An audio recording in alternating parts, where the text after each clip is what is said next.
Grabe mga mams, alam nyo bang 40 years old na si Marian Rivera pero mukhang mas bata pa sa atin? Pero teka, bago ang ultimate glow up, naaalala nyo pa ba noong inakusahan siyang maldita at snob sa showbiz dahil sa mga ex-rivalries niya? Dead na si Queen Marian. Dahil ang totoong resbak niya, walang kupas na ganda at masayang pamilya.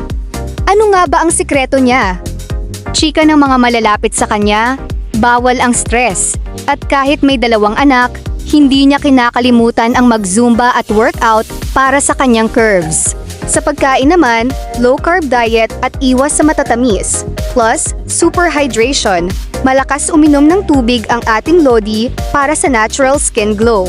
At ang pinaka-juicy na secret, alagang Dong Dantes. Sabi nga nila, kapag minamahal ng tama ang asawa, lalong pumuputi at bumabata. Ikaw, Mamsh, agree ka ba na si Marian ang pinakamagandang celebrity mom ngayon? I-comment mo na yan at i-share ang video na to.